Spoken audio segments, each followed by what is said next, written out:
Hello दोस्तों, Shiv education channel पर आपका स्वागत है। आज हम बात करने वाले हैं इस पॉइंट के ऊपर कि हम पशु परिचय की तैयारी तो कर रहे हैं, लेकिन कैसे करें।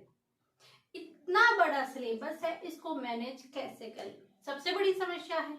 तो कैसे आखिरकार इतने अच्छे से तैयारी करें कि हमारा सिलेक्शन हो जाए।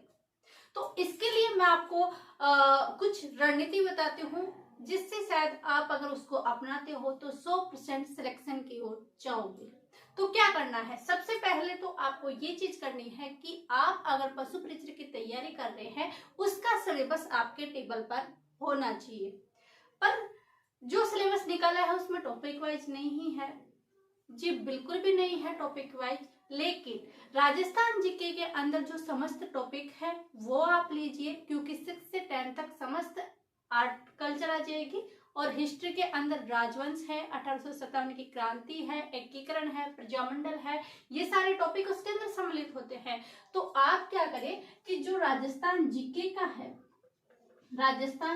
का है उसका पूरा टाइम टेबल सेट कर ले, यानी कि पूरे टॉपिक आप लिख ले या फिर प्रिंट निकाल ले। और या फिर अगर आपके पास गाइड भी है तो उस गाइड के अंदर पूरे टॉपिक आपको दे रखे हैं, तो वो आप जरूर ध्यान रखिए। आप पशु परिचय की तैयारी कर रहे हो तो आप ये मान के चलो कि राजस्थान से बाहर वाले क्वेश्चन तो नहीं आएंगे। क्यों नहीं आएंगे? क्योंकि सामान्य ज्ञान दे रखा है। सामान्य ज्ञान के अंदर पटवारी के अंदर भी सामान्य ज्ञान दे रखा था, उसके अंदर राजस्थान जीके के टॉपिक आए थे। साथ ही कुछ के है कि पॉलिटी भी आएगी। जी बिल्कुल, राजस्थान का सामान्य ज्ञान उन्होंने दे रखा है, तो सामान्य ज्ञान के अंदर राजस्थान के राज्यपाल, मुख्यमंत्री और ये पंचायत समिति, स्थानीय स्वशासन, ये चीज आएंगी।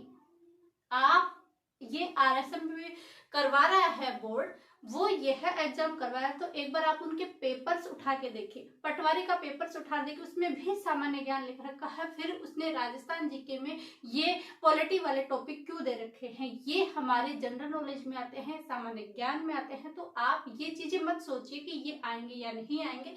ये 4-5 टॉपिक है जो पक्का इसके अंदर आने वाले हैं। अब हमने क्या किया कि राजस्थान जीके के टॉपिक भी देख लिए, पढ़ना भी चालू कर दिया। किताबें ज्यादा नहीं खरीदे। क्या जो किताबें हैं, बुक्स हैं, वो आप एक ही या और एक नोट्स, एक आप अपने पास गाइड रखिए और नोट्स रखिए। नोट्स बनाइए, नहीं है तो, और नहीं तो एक ही गाइड रखिए। अगर आप उस गाइड को 10 बार पढ़ रहे हो 10 किताबों के बजाय, तो वो आपको अच्छे से कंप्लीट होगा। तो क्या करें, इसका बार बार रिवीजन करें। प्लस में क्या ले, जो पहले के जो प्रीवियस ईयर पेपर हैं, क्या पहले के जो पेपर हैं उनको आप टॉपिक वाइज निकालें। क्या टॉपिक वाइज, जैसे आपने राजस्थान का इतिहास पढ़ लिया, मेवाड़ इतिहास पढ़ लिया, तो मेवाड़ इतिहास के अंदर देखिए कि पिछले साल उस एग्जामिनर ने कहाँ तक क्वेश्चन पूछे हैं, उसके जो पूछने का तरीका है वो क्या है, उसका माइंड किस अप्रोच तक जा रहा है। हमारी एग्जाम 10th लेवल तक की है, इसके बराबर पुलिस कांस्टेबल भी की आती है, वन रक्षक वनपाल की आती है। आप खुद देख सकते हो कि वन रक्षक वनपाल के अंदर भी क्वेश्चन कितने डीपली से क्वेश्चन ले रखे थे। तो आप हल्के में क्यों मत लीजिए इस एग्जाम को, तो इसमें भी क्वेश्चन पूछे जाते हैं। तो आप जब इसके अंदर नोट्स पढ़ोगे, गाइड पढ़ोगे और प्लस में टॉपिक वाइज आप करोगे क्वेश्चन, तो आपको पता भी चल जाएगा कि कितना मैटर मैंने तैयार किया है और कितना मेरे को याद है। साथ ही के अंदर क्या देखना है कि जो नोट्स है इनको बार बार रिवाइज करना है, टेस्ट देखना है। जब ये कंप्लीट हो जाए उसके बाद ही हमें क्या करना है, उसके बाद हमें टेस्ट मॉडल पेपर सॉल्व करने हैं, वो बाद की अप्रोच है। अभी सिर्फ ये है कि जो राजस्थान जीके है इसके अंदर पॉलिटी भी आएगी, ज्योग्राफी भी आएगी, और क्या आएगा इसके अंदर, आर्ट कल्चर और हिस्ट्री भी आएगी। और फिर जैसे दैनिक विज्ञान है, दैनिक विज्ञान के भी हमें पास नोट्स भी हैं, गाइड के अंदर बुक है, वो ही हमें एमसीक्यू करने हैं। क्या करने हैं, एमसीक्यू करने हैं, टॉपिक वाइज करने हैं। ऐसे नहीं कि वैसे करेंगे कि एक साथ सम्मिलित रूप से कर लिया, जी नहीं, टॉपिक वाइज करने हैं। प्रीवियस ईयर क्वेश्चन की काफी बुकलेट आती है, दिशा पब्लिकेशन की भी आती है, लक्ष्य की भी आती है, काफी बुक्स हैं जो प्रीवियस ईयर क्वेश्चन पेपर करवाती है। और यूट्यूब पर भी काफी वीडियो ऐसे हैं जो प्रीवियस ईयर क्वेश्चन करवाते हैं। तो आप हम प्रीवियस ईयर क्वेश्चन क्यों करते हैं?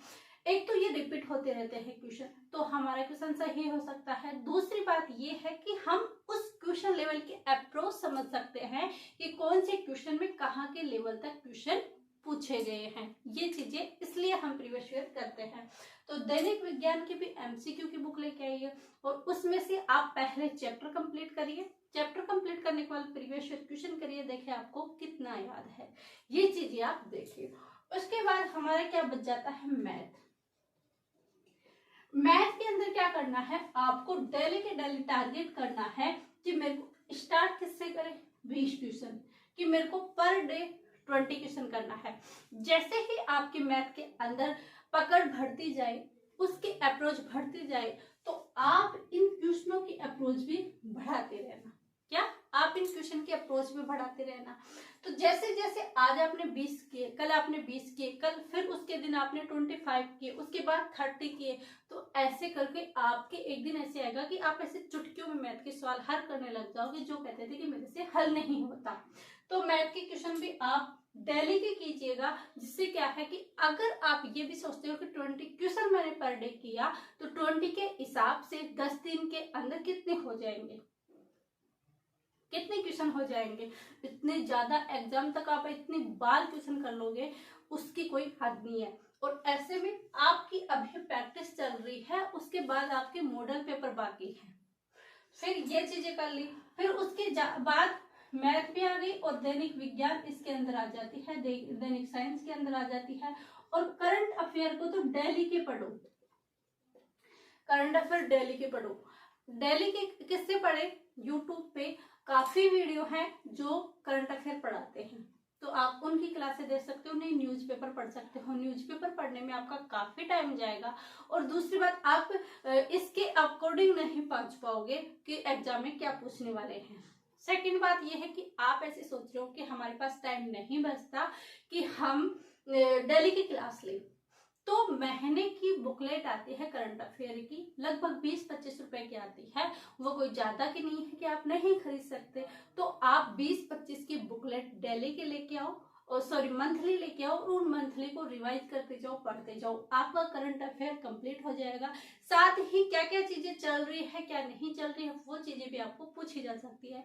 एग्जाम का कोई भरोसा नहीं है, कहने वाले तो ये अभी नोटिफिकेशन में तो यही है कि मई जून में करवा दिया जाएगा, अभी चेंज नहीं किया है, लेकिन गवर्नमेंट चेंज भी कर दे, चेंज कर दे तो ठीक है, नहीं चेंज किया तो हम क्या करेंगे, कहाँ जाएंगे। इसलिए हमें अपना टारगेट मई जून तक करना है कि कंप्लीट सिलेबस हमें मई जून तक करना है।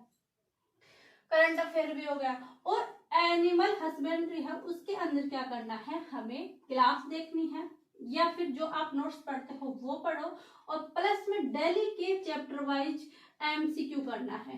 क्या करना है?